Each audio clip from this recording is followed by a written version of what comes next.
Students ये हमारे पास NCERT problem 7.27 from page number 229 of equilibrium है। ठीक है, तो इसकी स्टेटमेंट में क्या पूछ रहे हैं, the value of KSP of two sparingly soluble salts NiOH twice and AgCN are 2.0 into 10 raised to power minus 15 and 6 into 10 raised to power minus 17 respectively. Which salt is more soluble? Explain. ठीक है, इन्होंने दो salts लिए हैं, that is निकल hydroxide and silver cyanide. ठीक है, इनके जो वैल्यू आ रही है सॉल्युबिलिटी प्रोडक्ट कांस्टेंट की, निकल हाइड्रोक्साइड के लिए 2.0 इंटू 10 रेज टू पर माइनस 15 है और सिल्वर साइनाइड के लिए 6 इंटू 10 रेज टू पर माइनस 17 है। आपसे बोला गया है कि आपको बताना है कि ये दोनों सॉल्ट्स में से सबसे ज्यादा सॉल्युबल कौन सा सॉल्ट होगा और क्यों होगा। ये सॉल्व करने के लिए हम साइड बाय साइड चलेंगे। एक साइड में सिल्वर साइनाइड ले लूंगी और एक साइड निकल हाइड्रोक्साइड ले लूंगी, राइट। सो निकल हाइड्रोक्साइड आ गया। ठीक है, तो निकल हाइड्रोक्साइड जब डिसोसिएट करेगा तो obviously it will form Ni2 positive plus 2OH negative, right. और सिल्वर साइनाइड AgCN जब डिसोसिएट करेगा तो it will form Ag positive plus CN negative.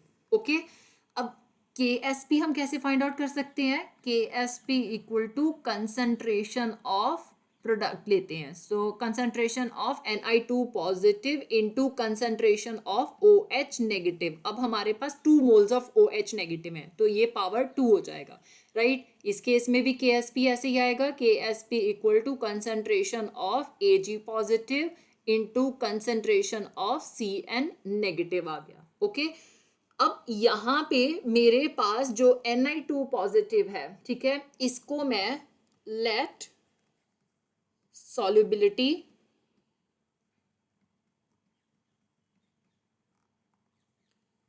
of Ni2 positive equal to S1 assume कर लेती हूँ। ठीक है, और OH नेगेटिव जो है उसकी सॉल्युबिलिटी जो उसको मैं 2S1 अज्यूम कर लेती हूँ, क्योंकि ऑब्वियसली अगर X मोलर डिसोसिएट करेगा तो हमारे पास X मोलर ही Ni2 पॉजिटिव देगा और 2S मोलर हमारे पास OH नेगेटिव आयन देगा, तो ऑब्वियसली कंसंट्रेशन 2S1 आ गई, राइट। इस केस में भी सेम यही चीज होगी, अगर मैं इसको S1 मान रही हूँ तो इसको मैं S2 अज्यूम कर लेती हूँ। S2 डिसोसिएट होगा तो S2 मोलर ही हमारे पास Ag पॉजिटिव देगा और S2 मोलर ही हमारे पास CN नेगेटिव देगा, राइट। तो इस केस में भी यही आ जाएगा। So let solubility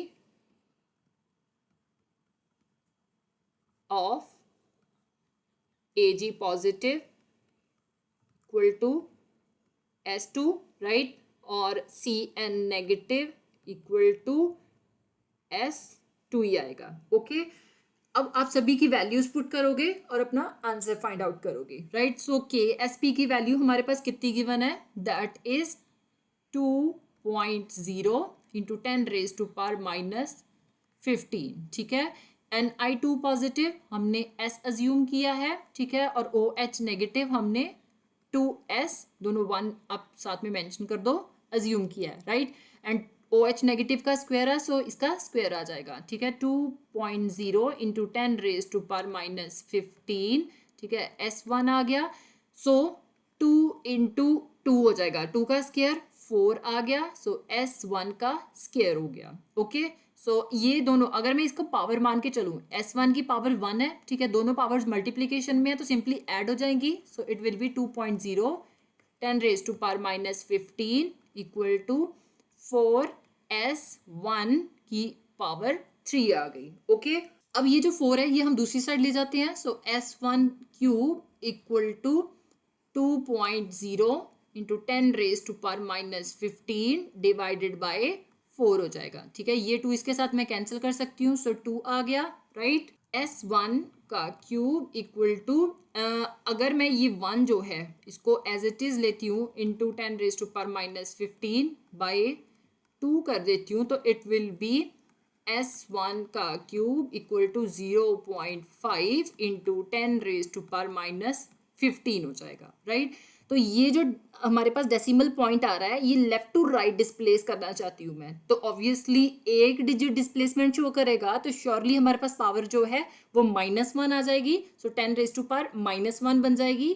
that means S1 का cube equal to 5 into 10 raise to power -1 into 10 raise to power -15 हो गया। सो ये दोनों पावर्स मल्टीप्लिकेशन में है, तो आप सिंपली इनको ऐड कर दोगे। So S1 cube equal to 5 into 10 raise to power -1 -15 that will be -16 हो गया, ठीक है। आप इनका क्यूब हटा दोगे तो ऑब्वियसली क्यूब रूट आ जाएगा हमारे पास दूसरी side. So cube root of 5 into 10 raise to power -16 बन गया।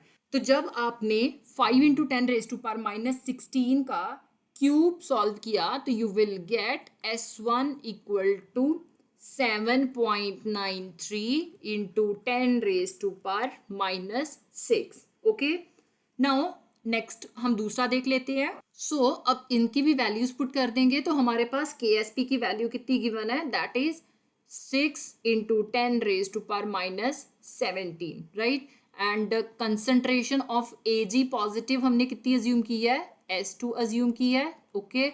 And concentration of Cn negative भी S2 है, ओके।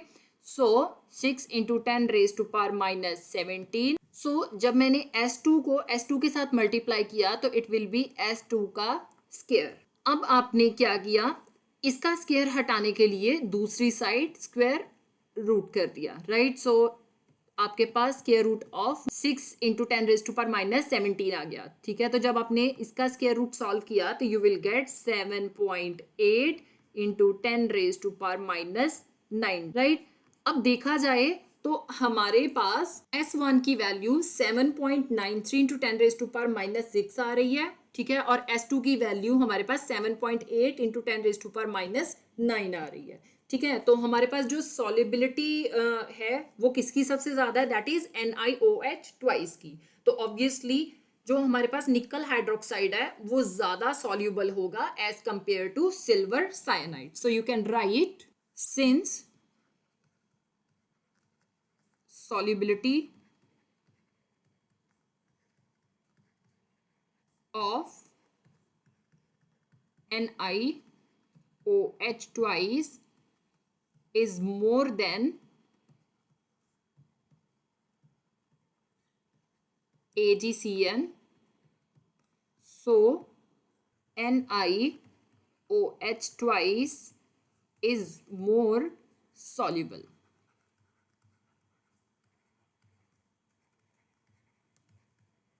than AgCN.